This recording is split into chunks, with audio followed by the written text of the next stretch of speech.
Principal sir, vice principal madam, floor incharge madams మరియు నాతోటి ఉపాధ్యాయులకు నా నమస్కారములు. Good evening children. ఫేర్వెల్ పార్టీకి ఇచ్చేసిన మీ అందరికీ స్వాగతం, సుస్వాగతం. ముఖ్యంగా 10th A++A సెక్షన్ మరి స్టూడెంట్స్ అందరినీ మా టీచర్స్ అందరం లేజీ బ్యాచ్, వరస్ట్ బ్యాచ్ అని తిట్టాం, అవునా? కానీ లాస్ట్లో మీ అందరూ కూడా చాలా యాక్టివ్ అయిపోయి, చాలా మంచివాళ్ళు అయిపోయి, చాలా బుద్ధిమంతులు అయిపోయి, చాలా బాగా చదివేసి చాలా బాగా ఎగ్జామ్స్ రాసేసారు, అవునా? కాబట్టి మీ అందరికీ 10 పాయింట్స్ రావాలని, మరి మన స్కూల్కి మంచి రిజల్ట్ తీసుకురావాలని, డఫోడిల్స్ విజయదుందుబి మరొకసారి మారుమ్రోగాలని నేను మనస్ఫూర్తిగా భగవంతుని ప్రార్థిస్తున్నాను. Best of luck children. అలానే మీ అందరికీ కథలంటే చాలా ఇష్టం కదా. ఒక చిన్న స్టోరీ చెప్తాను, జాగ్రత్తగా వినండి. ఒక రామాపురం అనేటటువంటి ఊర్లో రామయ్య అనే ఒక అతను ఉన్నాడు. అయితే అతను చాలా బలంగా ఆరోగ్యంగా ఉండేవాడు, కానీ ఎప్పుడూ నీరసంగా ఉండేవాడు. నీరసంగా అంటే ఏంటి? ఉత్సాహం లేకుండా, ఏ పని మీద శ్రద్ధ పెట్టకుండా, ఏ పని చేయకుండా, తన మీద తనకే నమ్మకం లేకుండా ఉండేవాడు. అయితే తల్లిదండ్రులు అతన్ని మార్చాలని చాలా ప్రయత్నం చేస్తారు, కానీ మార్చలేకపోతారు. అప్పుడు ఒకసారి ఆ ఊరికి ఒక సాధువు వస్తాడు. ఆ సాధువు దగ్గరికి తల్లి తండ్రి ఇతన్ని తీసుకెళ్తారు. తీసుకెళ్ళి ఇతని గురించి అన్నీ చెప్తారు. అప్పుడు ఆ సాధువు ఏమంటాడంటే, ఆ అబ్బాయిని జాగ్రత్తగా పరిశీలించి రేపు రామాలయానికి తీసుకురండి అని చెప్తాడు. చెప్తే వాళ్ళు వెళ్ళిపోతారు. మర్నాడు రామాలయానికి తీసుకొస్తారు. అయితే ఆ సాధువు ఆ గుళ్ళో ఉన్నటువంటి ఒక ఏనుగు దగ్గరికి తీసుకెళ్తారు. ఆ ఏనుగు కాలుకి ఒక చిన్న ఇనప గొలుసు తోటి దాన్ని బంధించేసి కట్టేసి ఉంచుతారనమాట. ఆ ఏనుగు గురించి నీకేం తెలుసు అని రామయ్యని అడుగుతారు. అడిగితే రామయ్య ఏమంటాడంటే, అన్ని జంతువుల్లోకి ఏనుగు చాలా పెద్దది, చాలా బలమైంది. ఇది తన బలంతో ఇళ్లను కూల్చేయగలుగుతుంది, చెట్లను కూల్చేయగలుగుతుంది, పెద్ద పెద్ద దుంగలను కూడా దూరంగా విసిరేయగలుగుతుంది అని చెప్తాడు.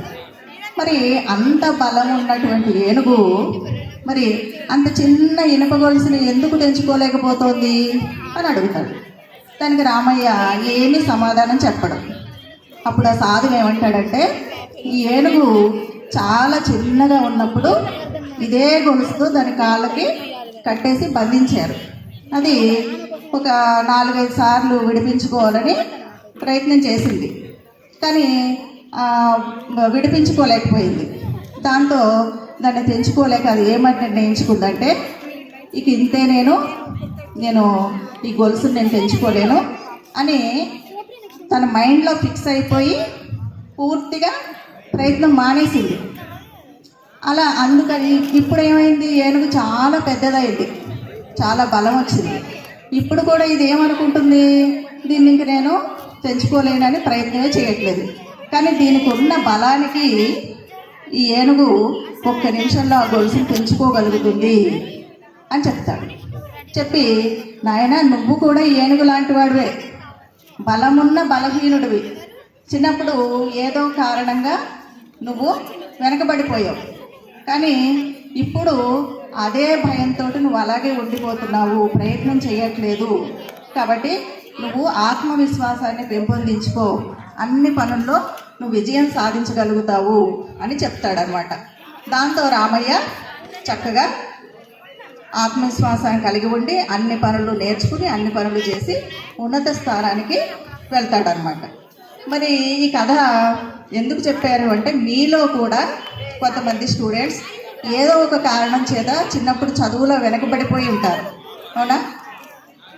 స్కూల్కి మీరు రెగ్యులర్గా రాకపోవడం వల్ల కావచ్చు, లేదంటే పాఠాలు శ్రద్ధగా వినకపోవడం వల్ల కావచ్చు, లేదంటే కొంతమంది హైపర్ యాక్టివ్ ఉంటారు, చాలా అల్లరి చేస్తారు, చదువు మీద దృష్టి పెట్టారు, అందువల్ల కావచ్చు.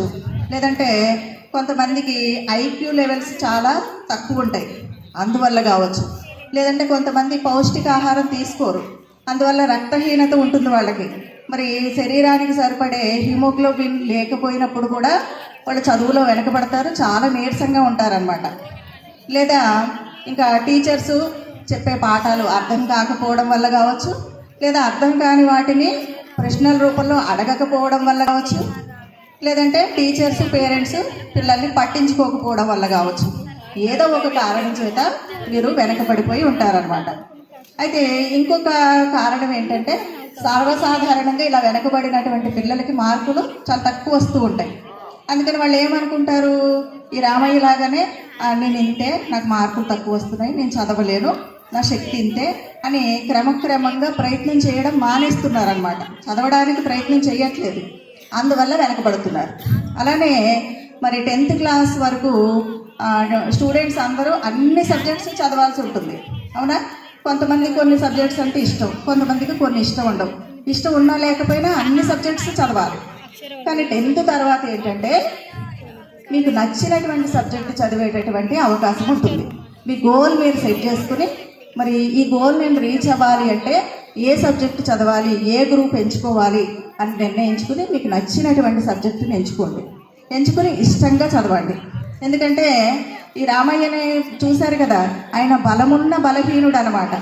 అందుకని మీరు కూడా ఇప్పుడు 10th తర్వాత ఏంటి, ఏనుగంత బలం కలిగిన వాళ్ళు, అంటే మీకు తెలివితేటలు ఉన్నాయి, పెద్దగా అయ్యారు, ఏదైనా సాధించగలిగేటటువంటి శక్తి ఉందన్నమాట. కాబట్టి మీకు ఇష్టమైనటువంటి గ్రూప్ తీసుకుని చక్కగా ఇష్టంగా చదవండి. అయితే ఒకసారి గాంధీ గారిని ఒక అబ్బాయి అడిగాడంట, మహాత్మా నేను చాలా గొప్పవాడిని అవ్వాలంటే ఏం చేయాలి అని. అప్పుడు ఆయన చెప్పారట, నువ్వు గొప్పవాడివి కావాలి అంటే అభిరుచిని పెంపొందించుకోవాలి. అభిరుచి అంటే ఏంటంటే ఇష్టం అనమాట. అంటే నువ్వు ఏ పని చేస్తే ఆ పని మీద అభిరుచిని సంపాదించుకోవాలి. నువ్వు చదువుతున్నావు అనుకో, చదువు మీద ఇష్టంతో చదువు. నువ్వు ఆటలు ఆడుతుంటే ఇష్టంగా చదువు, ఇష్టంగా ఆటలాడు. ఉద్యోగం చేస్తుంటే ఇష్టంగా చెయ్యి. అలా అభిరుచిని పెంపొందించుకో, నువ్వు గొప్పవాడు అవుతావు అని చెప్పారనమాట. అందుకని మీరు కూడా మీ చిన్నతనంలో ఉండేటటువంటి ఆ బలహీనతల్ని పోగొట్టుకొని ఆత్మవిశ్వాసంతో మరి చదివినట్లయితే మీరందరూ కూడా ఉన్నతమైన స్థానాలకి చేరుకోగలుగుతారు. అలాగే అడవిలో కస్తూరి మృగం అనేటటువంటి ఒక మృగం ఉంటుందన్నమాట. దాని నాభి దగ్గర అదే కొంతకాలానికి కస్తూరి కాయలాగా తయారవుతుంది. అయితే దాని నుండి అద్భుతమైనటువంటి సువాసన వస్తుందన్నమాట. చాలా ఖరీదైన పరిమళ ద్రవ్యం అది. అయితే ఈ కస్తూరి మృగం అనుకుంటుందట దాని శరీరం నుంచి ఆ సువాసన వస్తుంది అని తెలుసుకోలేక ఆ సువాసనను పట్టుకోవాలి అని చెప్పి అడవి అంతా తిరుగుతుందట. అలా తిరిగి తిరిగి తిరిగి అది ఎక్కడ దొరుకుతుందో తెలియక విసిగి వేసారిపోయి ఏదో ఒక రోజున ఏ వేటగాడి చేతిలోనూ పడి చనిపోతుంది అనమాట. అదేవిధంగా ప్రతి ఒక్క స్టూడెంట్లోనూ ఏదో ఒక టాలెంట్ ఉంటుంది. కొంతమంది చక్కగా పాటలు పాడతారు, కొంతమంది చక్కగా డ్యాన్స్ చేస్తారు, కొంతమంది చక్కగా వంట చేస్తారు, కొంతమంది చక్కగా మాట్లాడతారు. అలా మీలో ఏ టాలెంట్ ఉందో దాన్ని గమనించుకోండి, చదువుతో పాటు దాన్ని డెవలప్ చేసుకోండి. మరి ఇలా ఏదో ఒక డెవలప్ చేసుకోవడం వల్ల ఏమవుతుందంటే మీ చదువు వల్ల వచ్చేటటువంటి స్ట్రెస్ కావచ్చు, లేదా మీరు ఉద్యోగస్తులు అయితే ఆ ఉద్యోగం వల్ల వచ్చేటటువంటి ఆ స్ట్రెస్ కావచ్చు, లేదా సమాజంలో మనకి అనేక సమస్యలు ఎదురవుతూ ఉంటాయి, అనేక ఆటుపోట్లు ఎదురవుతూ ఉంటాయి. అలాంటి వారి నుంచి తొందరగా బయటపడడానికి ఓకేనా చిల్డ్రన్? అలానే స్వామి వివేకానందని ఎవరో ఒకరు అడిగారంట, మీరు మీ విజయానికి రహస్యం ఏంటి అని. అంటే ఆయన ఏం చెప్పారంటే, నా విజయానికి మొదటి రహస్యం నా ముఖం ఎప్పుడూ నవ్వు ఉండేలాగా, చిరునవ్వు ఉండేలాగా చూసుకుంటాను ఎవరినైనా. రెండవది ఏంటంటే నా నాలుకను ఎప్పుడూ నేను అదుపులో పెట్టుకుంటాను. నా అంతటా నేను ఎవరిని ఒక మాట అన్నాను, ఎందుకంటే నేను ఒక మాట అన్నానంటే అవతల వాళ్ళు 4 ఖచ్చితంగా అంటారు. అందుకని నా నాలుకను ఎప్పుడూ నేను అదుపులో పెట్టుకుంటాను. మూడవది ఏంటంటే నా హృదయం, నా మనసుని ఎలాంటి కుట్రలు కుతంత్రాలు లేకుండా, ఎలాంటి చెడు ఆలోచనలు లేకుండా చాలా నిర్మలంగా స్వచ్ఛంగా ఉంచుకుంటాను. అలా ఉంచుకోవడం వల్ల ఏమవుతుందంటే ఎవరైనా ఎదుటి వాళ్ళ కష్టం మనకి చెప్పినప్పుడు వాళ్ళ ఇబ్బంది మనకు చెప్పినప్పుడు దయ కలుగుతుంది, జాలి కలుగుతుంది.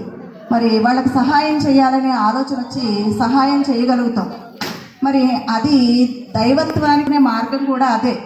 ఈ మూడే నా విజయానికి రహస్యాలు అని స్వామి వివేకానంద గారు చెప్తారనమాట. కాబట్టి స్వామి వివేకానంద గారి ఈ మాటలను కూడా మీరందరూ గుర్తుపెట్టుకోవాలి. ఎందుకంటే మీరు ఎంత ఉన్నత చదువులు చదివినా, ఎంత పెద్ద ఉద్యోగాలు సంపాదించినా, ఎంత ధనం కూడబెట్టినా మీరు అన్నమాట. కాబట్టి ఒక మంచి మనిషిగా ఎదగడానికి ప్రయత్నం చేయండి. అలాగే చివరిగా ఏంటంటే మరి ఎప్పుడు చెప్తూ ఉంటాను, వృత్తి ప్రవృత్తి ఈ రెండు మనిషికి తప్పనిసరిగా ఉండాలి. వృత్తి అంటే మీకు ఏదో ఒకటి దొరుకుతుంది, మరి ప్రవృత్తి అంటే తప్పనిసరిగా ఉండాలి. వృత్తి అంటే మీకు ఏదో ఒకటి దొరుకుతుంది, మరి ప్రవృత్తి అంటే ఏంటంటే మీరందరూ మొక్కలు పెంచండి, వ్యవసాయాన్ని కూడా ప్రవృత్తిగా పెట్టుకోండి. ఎందుకంటే ఇదంతా కూడా సమాజ సేవ. స్వచ్ఛమైనటువంటి గాలి, నీరు, ఆహారం, వాతావరణం వీటన్నిటిని మీరు అనుభవించడంతో పాటు ముందు తరాలకు అందించాల్సినటువంటి బాధ్యత కూడా మీ మీద ఉందన్నమాట. ఓకేనా? ఇప్పుడు మీరు మొక్కని గమనించినట్లయితే మనం నీరు పోస్తాం కదా, నీరు పోస్తే దాంట్లో 1% మాత్రమే మొక్క గ్రహిస్తుంది, మిగిలిన 99% గాలిలోనికి వదిలిపెట్టేస్తుంది. అందుకే మనకి మొక్కలు ఉన్న చోట చల్లగా ఉండడానికి కారణం ఏంటంటే అదన్నమాట. మీకు తెలుసో లేదో, మహేష్ బాబు తెలుసా? మహేష్ బాబు కంటే ముందే మొక్కకు తెలుసు ఎవరైనా ఏదైనా ఇస్తే తిరిగి ఇచ్చేయాలి, లావైపోతాము అని. కాబట్టి మహేష్ బాబు కంటే మొక్కే చాలా గొప్పదని గుర్తించండి. ఓకేనా? ఇక మాతృదేవో భవ, పితృదేవో భవ, ఆచార్య దేవో భవ, అతిథి దేవో భవ. ఈ 4ంటికి నేను ఒకటి చేరుస్తున్నాను, ప్రకృతి దేవో భవ. ఈ 5ంటిని ఎప్పుడూ మీరు గుర్తుపెట్టుకోండి, గౌరవించండి. Best of luck children.